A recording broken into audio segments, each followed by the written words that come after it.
नमस्कार श्रोताओं, मैं आकाशवाणी से सारिका राकेश कराडे बोल रही हूँ। मैं फिर से एक बार आ गई आपके साथ में। अब मैं आपको बताऊंगी गार्लिक ब्रेड की रेसिपी। गार्लिक ब्रेड वो भी बहुत इजी है, बस एक बार बना के देखिए, तूफान है, मज़ा आ जाएगा। मैं आपको बताती हूँ उसकी रेसिपी। सबसे पहले आपको लाना है मार्केट से सैंडविच ब्रेड, जो बड़ी बड़ी होती है वो लाना है आपको। उसके बाद आपको चाहिए गार्लिक बोले तो लहसुन छीलने के बाद, उसके बाद आपको चाहिए उसके लिए बटर और चीज़।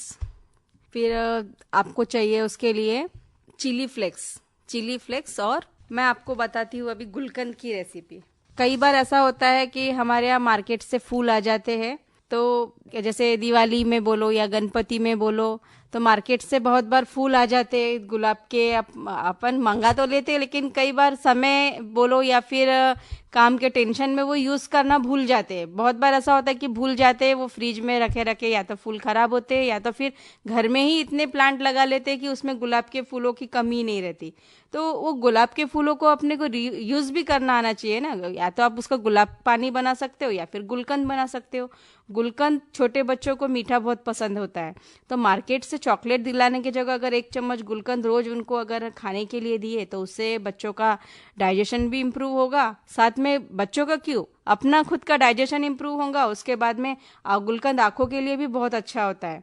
तो गुलकंद बनाने के लिए सबसे पहले गुलकंद की पूरी पंखुड़ियों को निकाल लेना है। साफ कपड़े से उसको अच्छे से पोंछ लेना है। पोंछने के बाद उसको थोड़ा देर सुखाने के बाद में उसको एक बर्तन में लेना है अपने को। और उसके बाद उसमें 1 कटोरी गुलाब की पंखुड़ी में 1 टीस्पून शक्कर डालना है। उसको अच्छे से हाथ से मैश करना है ताकि वो शक्कर जो है अपने हाथ की गर्मी से अच्छी मेल्ट हो जाए।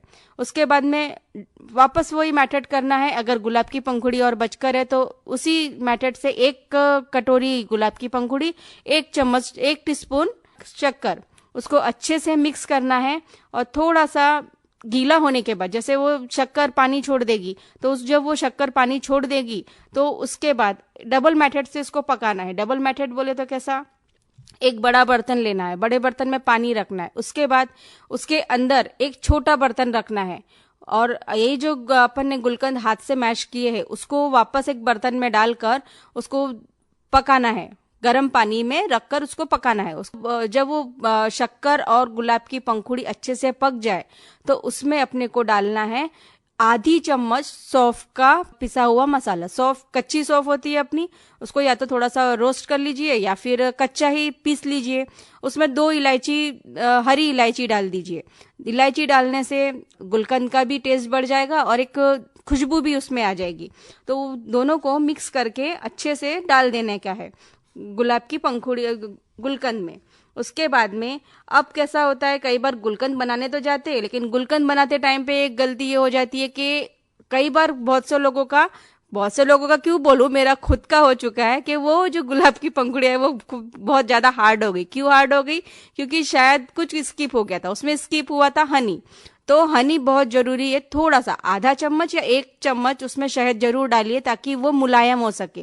क्योंकि पंखुड़ी कैसा, शक्कर और गुलाब की पंखुड़ी कई बार हार्ड हो जाती ज्यादा पकाने से, तो इसीलिए वो हार्ड ना हो और उसको ज्यादा पकाना भी नहीं है। सिर्फ एक चाशनी लायक अगर वो मेल्ट हो गया है तो बस आपका गुलकंद तैयार है। उसको पट से गैस से उतारिए, उसमें 1 टीस्पून हनी ऐड कीजिए, उसको अच्छे से मिक्स कीजिए और ठंडा करके एक जार में, या तो ग्लास के जार में या स्टील के कंटेनर में भर के रख दीजिए। और खाना होने के बाद बोलो या फिर खाना होने के पहले बोलो या दूध में मिक्स करके आप ये गुलकंद बच्चों को या आप खुद भी ले सकते हो। बहुत ज्यादा फायदेमंद होता है, आंखों के लिए भी बहुत अच्छा होता है, साथ में डाइजेशन भी बहुत अच्छे से इम्प्रूव करता है। के लिए लेकर आई हूँ पनीर की 2 लाजवाब रेसिपीज। जो पहली है तवा पनीर टिक्का और दूसरी है पनीर कबाब। तो पहले अपन देखेंगे पनीर टिक्का की रेसिपी। पनीर टिक्का के लिए सबसे पहले तो अपने को चाहिए 250 ग्राम फ्रेश मार्केट से लाया हुआ पनीर।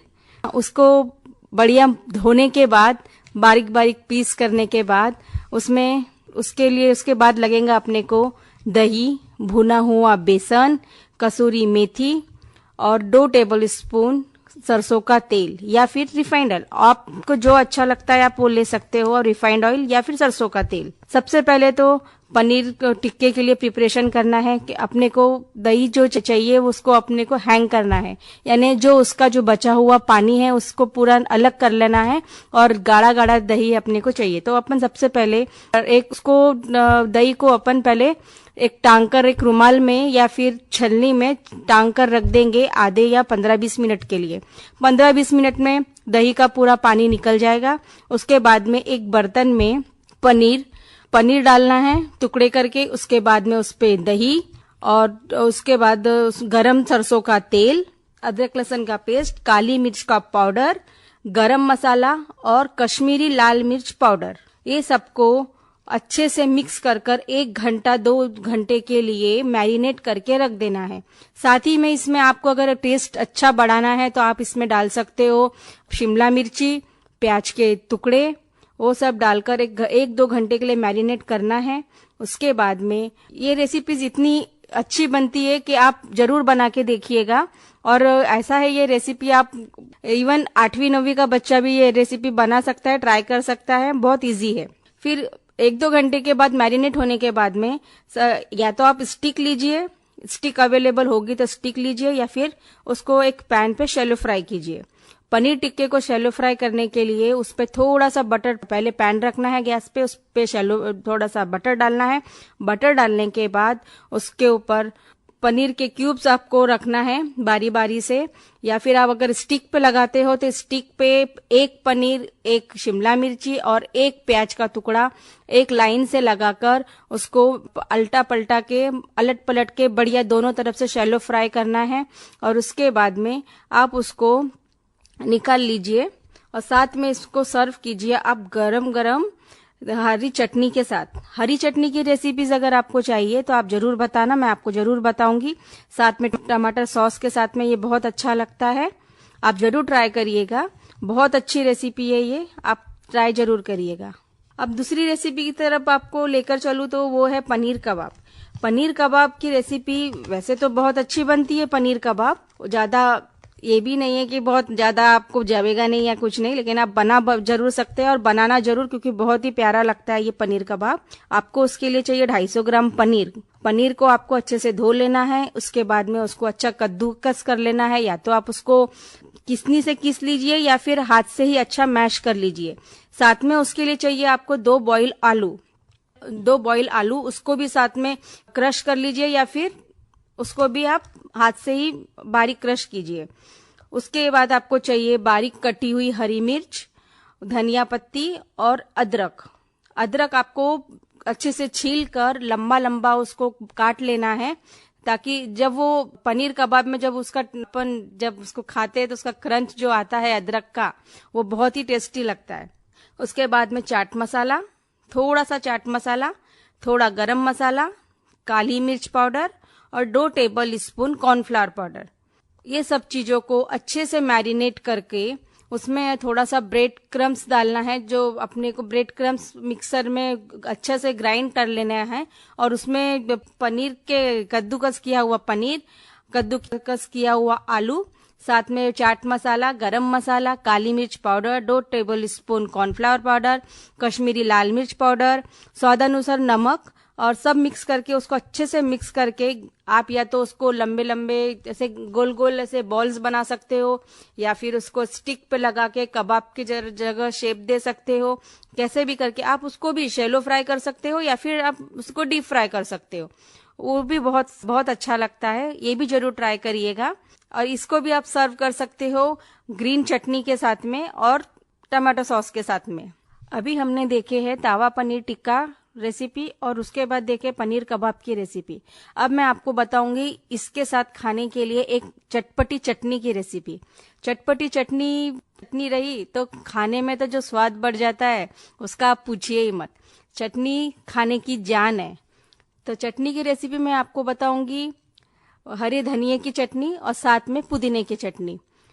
सबसे पहले एक तो फ्रेश हरा धनिया चाहिए, वो भी ढेर सारा। साथ में चाहिए थोड़ा सा पुदीना, साथ में थोड़ा सा पुदीना और 2-4 या कम से कम 4 या 5 अपने को चाहिए लहसुन के क्लिव्स। लहसुन के क्लिव्स लिए, उसके बाद में थोड़ा सा 1 इंच अदरक का टुकड़ा, 1 इंच अदरक का टुकड़ा और 1 टीस्पून दालिया।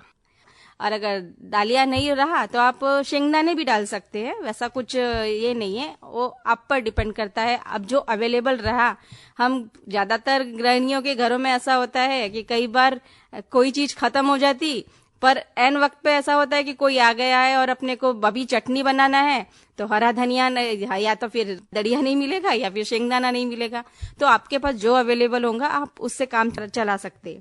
तो हरा धनिया अच्छे से धोकर उसमें 4-5 लहसुन की पाकड़ी, उसके बाद में 1 इंच अदरक का टुकड़ा, 1 टीस्पून या तो दाड़िया या फिर अपना शेंगदाना, वो डालने के बाद में मिक्सर के पॉट में ये सब चीजें अपने को डालना है।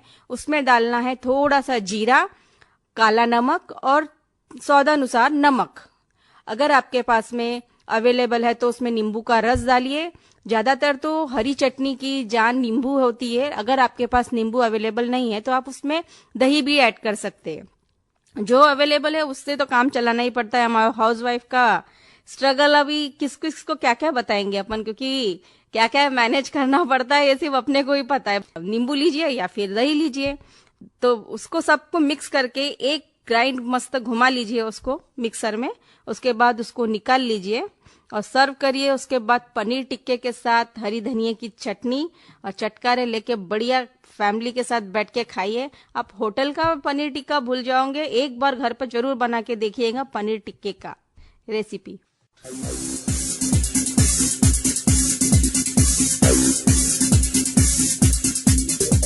Hello.